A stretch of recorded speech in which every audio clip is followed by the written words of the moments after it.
Trump's back in the spotlight, folks, and this time it's not a rally, it's a CBS showdown. He's talking shutdowns, immigration raids, nukes, and, believe it or not, friendship with China. Yep, you heard me right. Buckle up, because this interview had more drama than a DC group chat and more twists than a reality TV reunion. Welcome back to Global Pulse News, the only channel where politics meets popcorn. I'm your host, keeping it bold, sharp, and just a little sarcastic. Tonight, we're diving into Trump's CBS interview that had everyone talking. Democrats, Republicans, and probably your uncle on Facebook. From shutdown chaos to nuclear chatter, this one's got everything but a commercial break. So, let's roll straight into fact number one. The U.S. government hit day 34 of a federal shutdown, just 1 day shy of breaking records. And there's Trump sitting with CBS's 60 Minutes, making it crystal clear who he blames. Democrats, he says, as if the word itself might unlock the budget. Trump insists the shutdown will end only when they give in or Republicans change the rules. He basically told Congress, either play my way or the government stays on vacation. Meanwhile, federal workers were still clocking in with no paychecks in sight. This wasn't just politics, it was payroll warfare. The whole country was watching, wondering who'd blink first. And just when you think the heat can't go higher, Trump grabs a match and aims it straight at the Senate's favorite rule, the filibuster. Trump told Republicans to get tougher and kill the filibuster, the Senate's 60-vote threshold that forces compromise. Basically, he wants a no-seatbelt ride through legislation. Ending it would give one party full throttle control. But Senate leaders, including John Thune, said, nah, signaling Trump's idea might be dead on arrival. Still, the message was loud. He's done playing nice. The filibuster, Trump argued, makes Congress act like a bunch of polite diners arguing over the check. What he wants? Speed. Action. Victory without roadblocks. But critics say that's how democracy slides into drive-through politics. Fast results, zero nutrition. But hey, while he's tossing grenades in the Senate, Trump's next target is one that always gets Americans fired up: immigration.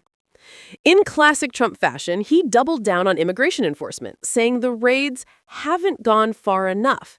His reason? The judges are holding us back. That's straight from the interview. He's painting a picture of a system too soft, too tied up in red tape. But here's the kicker. A CBS News poll shows more Americans are growing uneasy, not just about immigration, but the shutdown's toll overall.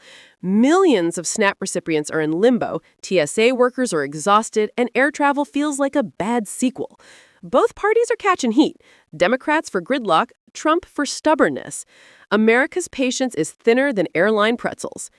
Now, if you thought Trump was all doom and border gloom, hold your lattes, because he just dropped a curveball that nobody saw coming. A love letter to China. Yep, the same guy who slapped tariffs on Chinese goods is suddenly calling for cooperation. Trump said, we can be bigger, better, and stronger by working with them. Cue the double takes. After months of tension, he's talking partnership. Analysts are scratching their heads while global markets quietly exhale. Maybe it's strategic, maybe it's spin, but it's definitely vintage Trump. Shock, pivot, headline. It's his way of saying, I can roast you and still make a deal. The U.S.-China trade dynamic has always been part poker, part chess, but Trump's CBS soundbite hinted at something new, a global balancing act where competition meets collaboration. And just when you're thinking this episode might end with a handshake, Trump shifts gears from trade tables to nuclear tables. Trump confirmed he ordered the Pentagon to resume nuclear weapons testing, then, in almost the same breath, said he's discussing denuclearization with Xi Jinping and Vladimir Putin. Wait, testing nukes while talking peace? That's the Trump paradox in HD. Supporters say it's power posturing. Critics call it playing with matches in a fireworks store. Either way, it's bold, brash, and oh so Trump. For him, strength equals leverage. He implies, if you've got the biggest stick in the room, you don't need to swing it. But the world's watching this balancing act, half cheering, half cringing.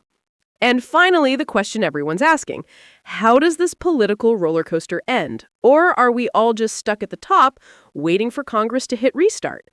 The Senate's not budging, the House is frustrated, and Americans are done waiting. Republicans say Democrats are holding the economy hostage. Democrats say Trump's playing power poker with taxpayer chips. Meanwhile, real people, air traffic controllers, food inspectors, and federal workers are working without pay. CBS data shows frustration rising on both sides of the aisle.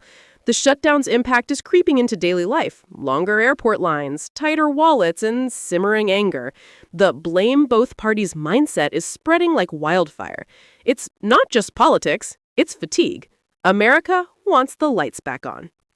And that brings us full circle, because no matter where you stand, Trump's CBS interview didn't just talk policy. It reminded everyone who really runs the show: the headlines. So there you have it, Trump's CBS special. Part drama, part strategy, all classic chaos. Love him or not, the man knows how to keep the nation talking. So, what's your take? Leadership or spectacle? Drop your thoughts below, hit that subscribe button, and share this with someone who still blames Mercury retrograde for politics. This is Global Pulse News, where world talk stays real.